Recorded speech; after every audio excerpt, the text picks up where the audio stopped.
Certainly was a big hit song. Bucks Fizz, the land of make-believe, and a very warm welcome not only to the studios at Bay Radio but to Spain as well. To two of the former members of Bucks Fizz, then original Bucks Fizz, now OBF, Cheryl Baker, Mike Nolan. Good afternoon, welcome. Hello, Bob. How are you, Robert? How you doing? All good? Everything's great. Fine. Okay.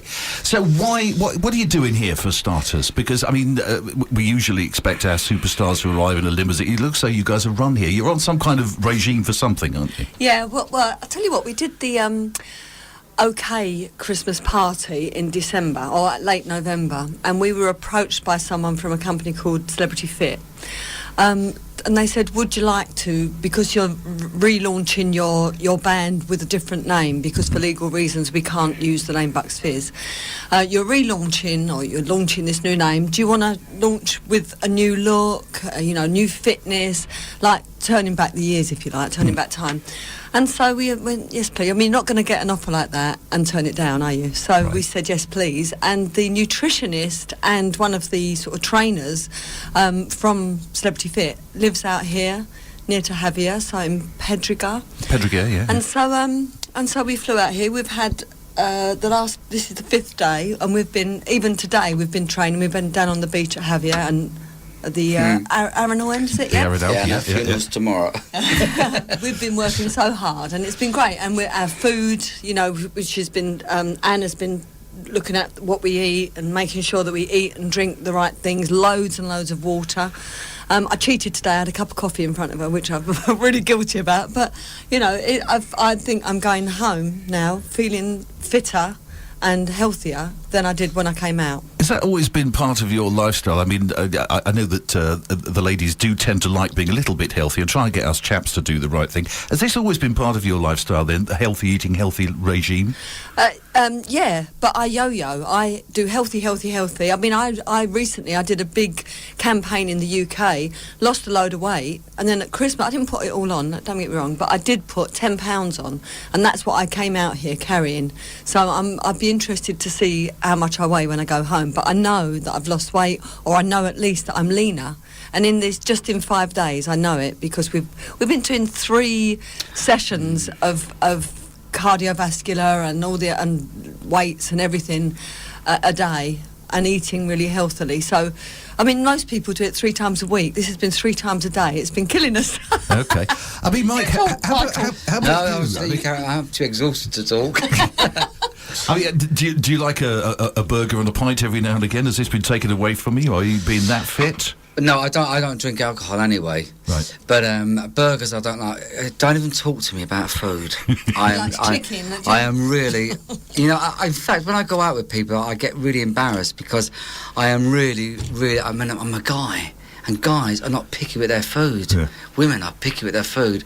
But over the past 30 years, I've been really bad with my food, and all I eat is chicken. As a dinner, in my dinner, I'd eat chicken, and then but that's it. I don't like red meat at all. So I don't like pork. You don't like fish? I do not like fish at all, and I get kind of embarrassed about it, because everyone said, "Well, try it." But when I was a kid at school, I actually choked on a bone that got stuck in my throat, and I went to this Catholic school with these nuns.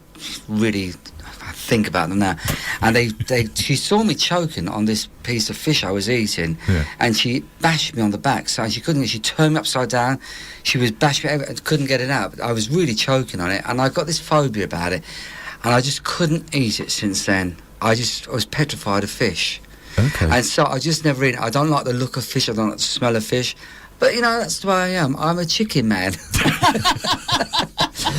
But I don't like Kentucky. Don't give me Kentucky. But a nice chicken with a bit of garlic in it. It's lovely. So all of this kind of get fit, this sort of new regime is for a kind of a relaunch, but a kind of new launch at the same time, isn't it? Yeah, I mean, we're calling ourselves now OBF. We've just launched our website, which stands for the original Bucks Fizz, really. Our website's all the W's, theobf.co.uk, so if anyone wants to check it out, and it's a great website, and we're just, for Mike, we're together with Jay, me, Mike and Jay Aston, 3 original members of the first lineup of Bucks Fizz, of which there have been many lineups. But, you know, as I said earlier, because of legal reasons, we just can't use the name Bucks or Fizz in our title, which is a bit... Oh, I don't know, it sticks in my throat. What we have to go out as, the OBF, Cheryl Baker, Mike Nolan, Cheryl Baker, Mike Nolan, Jay Aston, OBF, formerly Bucks Fizz, Eurovision winners. I mean, honestly, it's you know, nuts. so it's a mouthful to say. And by the time someone introduces you, the show's over. I mean, interesting point that you should be here at the moment, because I know, having seen various interviews with you guys, the ripping off the skirt thing on that original Eurovision has kind of gone down in history. But did it detract from the fact that the Eurovision Song Contest is a contest about the song itself? I ask that because obviously you were a great front for the Eurovision, and indeed won it as you did with Making Your Mind Up. But this time around they've gone for Engelbert Humperdinck. Yeah. I mean, does Eurovision fascinate you still, or do you think, well, what waste of time? No, we've always been. You and I have always been fascinated by it. I mean, years after it. I mean, you know, a long time after it. I always sit at home watching it, just to get the kick out of it. Because I watched it when I was younger. You watched it when you were younger. Yep. Just watched it religiously every year, because you just get it. You get carried away with it. But now when we watch it, you know, you're phoning up each other. You're saying, "What do you think of that one?" Not a lot, really. I said, well, I think that's going to win. And I used to generally pick the winners, but over the past few years, the songs that are winning, I'm saying, are absolute rubbish. So it's really, I think it's all, you know, we say again, every time we do an interview about Eurovision, we say the same thing, it's all now political. And that's what lets it down. And it's not like a song contest. But as far as Making Your Mind Up was concerned, the song and the routine went together. If we just stood there and sung Making Your Mind Up, I don't think it would have won. It wouldn't have. It wouldn't Definitely. have won. The skirts helped, that's for sure. Right. And it was a gimmick. And so, you know, going back to how you introduced this little section, it is a song contest, but without the costumes and the gimmick of the skirts coming off, the song wasn't strong enough. It wasn't a good enough song. There were better songs in that Eurovision. So in that respect, it's, you know, for us, it wasn't the song contest, it was the performance that won that contest. Whereas with Engelbert Humperdinck, you know, he's a really good singer. I know he's an old boy, but he's a good singer. He's got a really strong, good voice. Plus, he's very well known and liked in Eastern Europe. So I think this is a bit tactical. I think that, you know, the BBC have chosen to go the tactical route, and they've chosen a singer who, because it's practically run now by Eastern Europe, all the Eastern European countries. And so if they know Engelbert Humperdinck, hopefully they're going to vote for him, because we can't vote for him, can we? I think they should change it to National World Contest, because it's getting that way, isn't it? It's not Eurovision, not Europe anymore. It's interesting. I mean, as musicians, having been working in the music business for nigh on 30 years at least, do you look at the whole of Europe? Do you look at the whole of the world? If you're wanting to have a hit record, do you think, oh, we'll aim that at the UK market and maybe pick up some European sales? Or do you think, well, let's sell to Europe? Because the chances are, if you had a European hit, you'd sell far more records than you would just in the UK. I think every artist, every British artist wants an American hit. We did. We never had one. Never had one. But you're always looking for the American hit, because then you know you've got an international hit. We always were successful in Europe. Especially Germany, Holland, Benelux countries, those areas, Australia. But never in America. We did a Spanish album actually that was for South America, but. The war broke out. But the Falklands broke out, which kind of put a kibosh on that. But yeah, everyone wants the US hit, and the only one that we had, which was a minor one, was I Hear Talk, and I Hear Talk came. It wasn't a hit in the UK even, was it? It was 30-something it got to. Yeah, 30. It's on the new album, though, I Hear Talk, in a new version. OK. Well, I'll tell you what, we'll take a quick break, because we've got to play some commercials as we do. We'll come back with a track from the new album. We've got the CD here. Yep. Any particular track you want to start with to give us a good idea of what it's all about? Well, how about I Hear Talk, or what do you think? Camera. Camera? But no Camera, because Camera was a number one. OK, my Camera Never Lies. It got to number 1 for us in the UK, but this is a completely different take on it.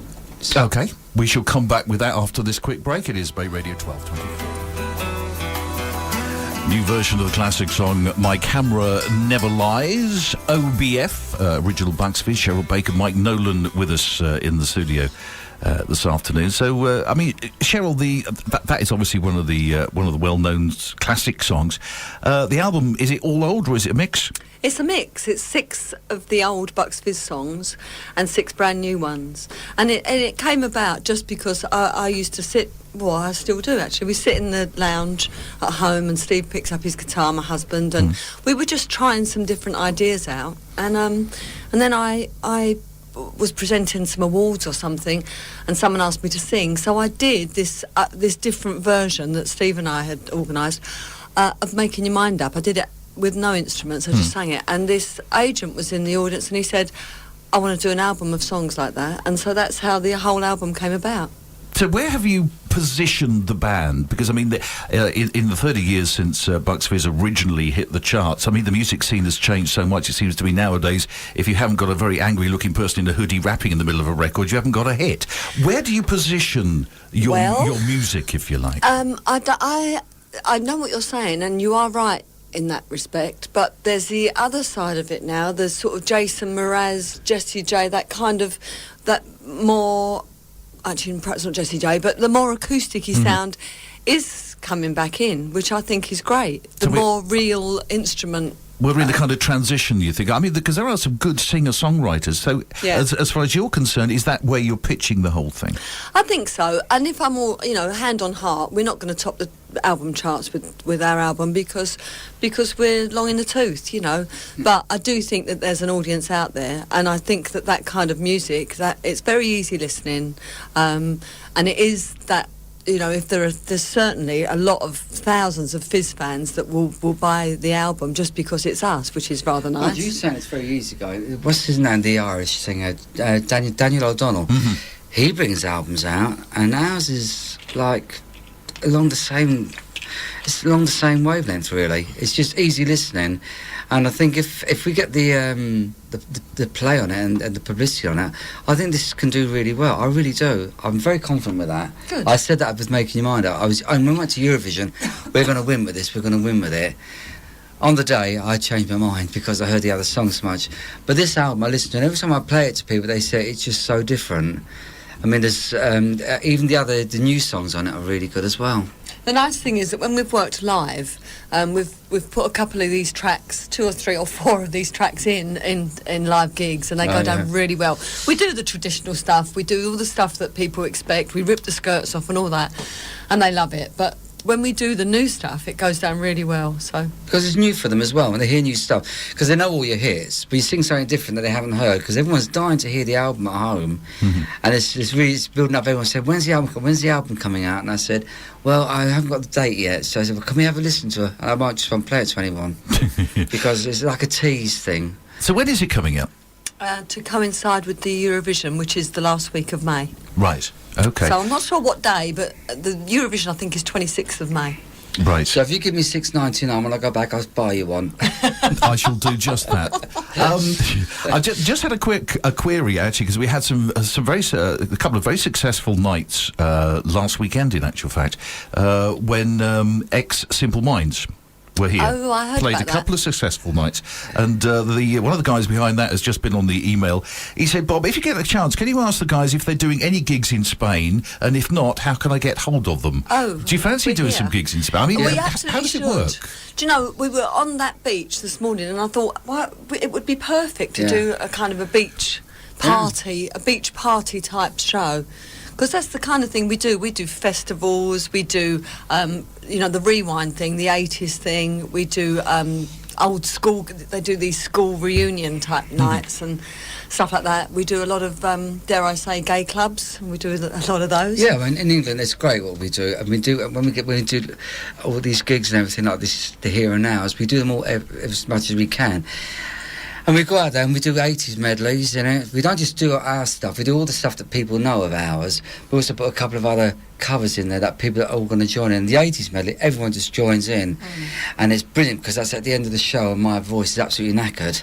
I'm thinking, right, lady, you can sing along with us now. And I let them sing, and I go and get my water, and But so I'll it's give you, really I'll good. give you an email address, Okay. and you can send it. That'll Okay, be great. because That'll I be mean, great. this is one of the. Have you ever sort of had any dealings with the expat community? Because this is one of the things that we've that's often been levied at many major artists. Why don't you come and see us guys? Because I mean, you occasionally get some big concerts in somewhere like Marbella or Malaga, but I mean, there is a huge expat community in places like Absolutely. Spain. I Great. mean, Do you have over here like they have in the UK, like the Here and Now tours? Do they The do them over Rewind here? festivals and Rewinds, things. you know, Haven't seen them. because Haven't if they seen have things like that, that's what we should be getting on to. them. Okay. I've got personally, I've got friends, Trevor and Pat, probably listening now. Our best man at our wedding has lived out here for years. Blimey, just got his name. Anyway, it doesn't matter. Sorry. Jeff Ball. He's Don't worry, Jeff, I won't be that. but yeah, no, I've got a lot of friends, and a lot of my friends have got properties out here as well. My own PA has got a property just up the road from here, where she comes out regularly. So I know there's a lot of people who live out here or spend a lot of time out here. So Tony Rivers is here, isn't he? Yeah, indeed he is. Yeah, my Yes. husband was bass Young player Tony. with Cliff, so. Okay. And So Tony maybe was we could singing. we could see an OBF gig in this area. Oh, that you would be never know. great! I would love it. Yeah. Okay. I would love it. Now the Good new to album, the new album. As I say, we're talking about the new material on the album. Where do you find a song to do? I mean, obviously you're not going to go down Tesco's and say, "Well, I have one of your new songs." Where do you look for a new song? Well, in this instance, because we were asked to do an album and we had to get the tracks together, it was our opportunity. I must say, in the early years of Bucks Fizz, we never had an opportunity to write tracks. We were never offered the opportunity. Eventually, when we stopped having hits, they said, "Oh, you can have a B-side." But in those days, the writers took 100% and didn't give us anything. So this time we wrote them ourselves. Jay's written one, I wrote one, Steve wrote one. I never got around to writing one. Well, so it was. We just put our heads down and came up with the songs ourselves. Okay. I mean, does the group gel as far as musical tastes are concerned, or is there a very wide spectrum of types of music? Because we mentioned one of the songs almost sounds semi-country. Yeah, there's a couple of them that are a bit country-like. Okay. Was that done on purpose? Is that an attempt to woo the country market, or do you have a real interest in that kind of music? No, it was a laid-back album they wanted. It was an acoustic album they wanted. Yeah. But there's it's like the one that Steve wrote, "Leave Them Alone." It's a reggae kind of song. No, it sounds country. I know what you're saying. There is a reggae The one that feel sounds to very it. reggae is the one that you wrote. The one that at the end, the story of Oh, that's one. Bucks Fizz, That's one yeah. I thought you meant. That's, Yeah. No, not that one. Yeah, Leave, sorry. leave Them Alone. That one that Steve wrote. That one I thought was reggae. Yeah, it So is. and Jay's one isn't country, No, is it? no, but there are 2 or 3 on there that have a country feel. You're right. It's I think it's it's various possibly songs on it. it's possibly because my husband produced it, and he's not a country player, but I think he likes country. I don't know. I think it's because he's getting old. There was one day when he was mowing the lawn. He had a white. I can't remember the car, but it's kind of a very sensible car outside, and he was playing country and western. And I said to him, "What's happened to rock and roll?" Now, actually, that leads us on quite nicely, young Cheryl, because I was looking through. like that, young Cheryl. I'm a creep at heart. Looking through YouTube, and there was this one of those reality TV programs that you did, all about learning to sing opera. Oh yeah, it was last year, pop star to opera star. How did that go? I came second to Joe McElderry, which was fabulous. I knew Joe. Joe was always going to win. Joe's lovely. And but I was just thrilled. I mean, I was amazed that I came second, but I was just thrilled to be a part of it. It was brilliant. Was it a real shock to learn how to do all that breathing and all the stuff you've got to do to hit those notes and to sing that kind of stuff? Yeah, when I had to, you have to audition for that show, and I went for the audition, and she said, "Sing for me," and I sang, as I do, and she said, "And now sing like you're taking the mickey out of an opera singer." So at first I was going, "Ah, la, la, la, la, la," you know, and she went, "Now sing as if you're taking the mickey," and I went, "La, la, la, la," and she said, "That's it." That's what you got to do. And so I did a lot of that. It was 6 days a week. It was absolutely intense, and it started 3 months before the series started because they have to build your voice up. The sad thing is now, though, that since then I haven't sung a note in opera, so, Right. you know, it's a shame. But the highlight for me was singing the Flower Duet with Catherine Jenkins. Flower Duet is that, there used to be a British Airways advert. La, la, la, la, la. That was great. So any sort of particular musical direction that you'd like to try? I mean, obviously opera wasn't probably top of your list, but is there anything you think, one of these days I'd like to do a song like that or sing this? Well, I'm doing all the talking here, but No, it's okay. Jay- Please ask. I was going to pick on Mike in just a second. She's younger than us. She's 8 years younger than us, but she's also, I think that her musical style is more contemporary, and I think that personally, if we were asked to do another album, I would like to do a more contemporary album because, as I said earlier, this one is very laid back and there is a touch of country in it. I would like to do a contemporary album and see if we can pull it off, really. I mean, you know, we are a certain age, but you can still sing. You can still sing. So, you know, maybe that's what I'd like to do. So just give it a I'll tell you what I think. I think in the years we've been together now 31 years, and our singing now, in my opinion, I genuinely mean this, I think we've got so much better because of the way because your voice obviously improves the more you sing, you get better with it, and so everything we do now, it's all got better and better and better as time's gone on. So everything's fine what we're doing. So, Mike, I mean, have you got any sort of ambitions somewhere in your... One of these days, I don't know, sing opera or play the guitar on the Led Zeppelin track or something. Have you got any particular kind of... You took the words right. Led Zeppelin, I'd love to play for him. Do you know what I'm going to be doing? I'm going to make a solo album when I go back. It's just my first solo album. It's not about that.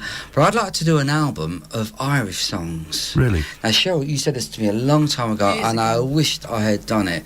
Because some of these songs, because I come from Ireland. I was born in Ireland. I was going to say, your roots are Ireland, aren't they? Very Irish, yeah. And so... to do an Irish album, but I'd like to do an Irish album that is not like the Irish, if you're Irish, come into the parlour, that kind of thing. Real good classic songs.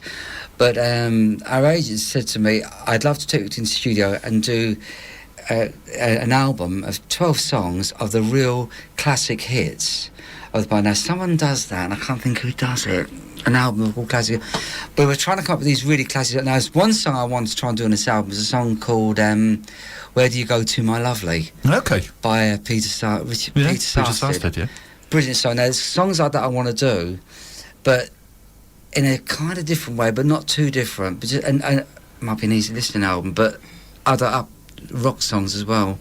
We're trying to come up with. So we've come up with about 6 songs so far. They're really that's one of them. I won't tell you about the rest. So, any particular genre? Would you say you're a rock man, a jazz man, or just a pop man, or? Julie Andrews, man, really. No, leave Julie Andrews out of this. She's always talking about my jewels like that. Look, I'm a Sound of Music fan. I know, but I do. You laugh at this. There's a big photograph I saw in one of our magazines, and. Complete different image, and I was standing there in leather hat, string vest on, a leather jacket, looking really hard, and it says favourite films, The Sound of Music, Mary Poppins. It was just absolutely ridiculous. I said, what's the matter with them? Why they put down something like the Deer Hunter or something? Yeah, Thoroughly Bod Millie if you want. I'll tell you what. We'll take another quick break. We'll come back with another track from the new CD. What do you fancy? What should we play on the? We'll play one of the new tracks. What should we play? Oh, I don't know. Oh, let's talk about it while you're doing the adverts. Okay, we should come back with a track from the new OBF album in just a bit. I think I'm liking that. OBF. And I presume, Cheryl, Secrets That You Keep, is that one? No, it's called Talking in Your Sleep, and Talking it was a single for us back in the early 80s, well, mid-80s, and it got to number 15. Okay. Brand new version of it. Why did you go in that particular direction? Is it just because the whole album was going to be a sort of middle-of-the-road or laid-back album, if you like? Yeah, well, actually, the original idea was that it was going to be an acoustic-sounding album. which it generally is. I mean, it would be easy to reproduce any of these acoustically. But it was literally Steve and I sitting opposite each other in our lounge and him saying, what do you think of this? And yes, that works. And I think that kind of music fits that song perfectly. And so Steve played it to Mike and to Jay, and I won, so I sing it. No, it was when Steve comes up with these ideas. He said, "This is how I want you to sing it." Because actually, when I sang first, I was losing my voice, was going completely, and I had this really raspy voice, yeah. And I think it sounded really good. But it sounded like I was, because I had trouble with my vocal cords at the time. And so when we were back in the studio, he said, I was listening to, and it sounds like you've really got a bad throat, and you don't sound like a rock singer in it. So he said, I want you to do it again. And that's what we came up with. He said, this is your voice. The other voice was your voice gone wrong. Okay. So he did it, and I've done really well with in the studio with Steve. Me and Steve clash in a nice way. If I say it's a lovely blue day out there, look at that sky, it's lovely and blue, you say, no, it's not, it's cloudy. Okay. Will be a cloud up there. But that's how we go on. We get on really well. So when I'm singing in the studio, he says, right, you did that well, but can you sing it in tune now?